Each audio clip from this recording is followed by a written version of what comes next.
ನಮ್ಮ market police ಸ್ಟೇಷನ್ನಲ್ಲಿ ಒಂದು fake Indian currency note ಮಾರಾಟ ಮಾಡುವ ಪ್ರಯತ್ನದಲ್ಲಿ 4 ಆರೋಪಿಗಳು ಬಂಧನ ಆಗಿದ್ದಾರೆ. ಇನ್ನೂ ಕೆಲವರದು ನಾವು ಪತ್ತೆ ಮಾಡ್ತಾ ಇದ್ದೀವಿ.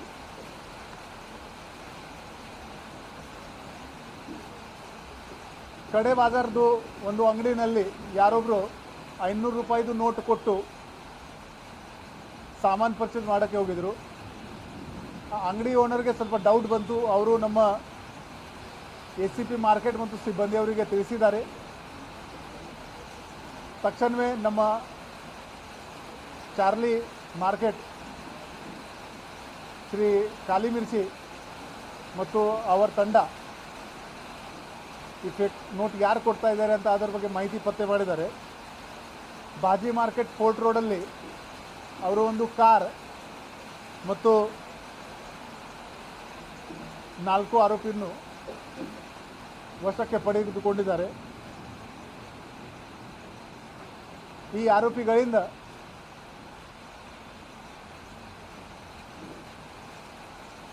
$2,40,000 ಫೇಕ್ ಕರೆನ್ಸಿ ಸೀಸ್ ಮಾಡಲಾಗಿದೆ. ಈ ಎಲ್ಲ ಆರೋಪಿಗಳು ಗೋವಾದವರು ಇದ್ದಾರೆ.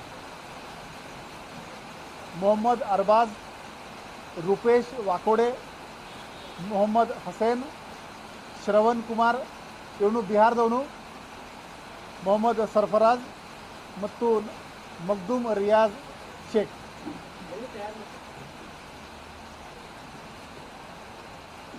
ಇದರ ಮೇನ್ ಆರೋಪಿ ಯಾರಿದ್ದಾನೆ ಅವನು ಗೋವಾ ಜೈಲಿನಲ್ಲಿದ್ದಾನೆ.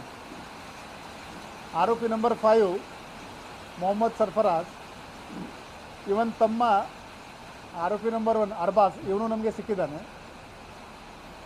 ಈ ಫೋನ್ ಮೂಲಕ ಅವನಿಗೆ ಹೇಳಿದ್ದಾನೆ ಇದು ಫೇಕ್ ನೋಟ್ ಯಾರಿಗೆ ಬೇಕಿದ್ರೆ ನನಗೆ ಹೇಳಿ ನಾನು ವ್ಯವಸ್ಥೆ ಮಾಡಿಕೊಡ್ತೀನಿ ಅಂತ. ಸೊ ಇವನು ರೂಪೇಶ್ ಮತ್ತು ಅರ್ಬಾಸ್ ಗೋವಾದು ಒಂದು ವೈಟ್ ಹೋಟೆಲ್ ಗ್ರೀನ್ ಹತ್ತಿರ ಹೋಗಿ ನಿಂತಿದ್ದಾಗ ಇವನು ಜೈಲಿನಲ್ಲಿ ಫೋನ್ ಮಾಡ್ತಾನೆ ಇವನು ಅಣ್ಣಗೆ ಸರ್ಫರಾಜ್ಗೆ. ಅವನು ಯಾರೊಬ್ಬನಿಗೆ ಸ್ಕೂಟಿ ಮೇಲೆ ಕಳಿಸ್ಕೊಡ್ತಾನೆ. ಅವನು ಮಾಸ್ಕ್ ಹಾಕಿರ್ತಾನೆ.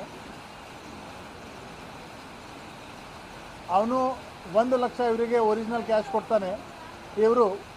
ಇವರ ಹತ್ರ ಒಟ್ಟು 4.5 ಲಕ್ಷ ಬೋಗಸ್ ಕರೆನ್ಸಿ ಇತ್ತು. ಆ 1 ಲಕ್ಷದ ಬದಲು ಅವರು 2 ಲಕ್ಷ ಅಲ್ಲಿ ಅವರಿಗೆ ಕೊಟ್ಟಿದ್ದಾರೆ. ಉಳಿದಿದ್ದ ಕರೆನ್ಸಿಯನ್ನು ಬೆಳಗಾವಿ ಮಾರ್ಕೆಟ್ ಚೆಕ್ ಮಾಡೋಕ್ಕೆ ಅವರು ಇಲ್ಲಿ ತಂದಿದ್ದಾರೆ, ನಮಗೆ ಸಿಕ್ಕಿದ್ದಾರೆ. ಇದರಲ್ಲಿ ಒಟ್ಟು 7 ಆರೋಪಿ ಮೇಲ್ನೋಟಕ್ಕೆ ನಮಗೆ ಕಂಡು ಬಂದಿದ್ದಾರೆ.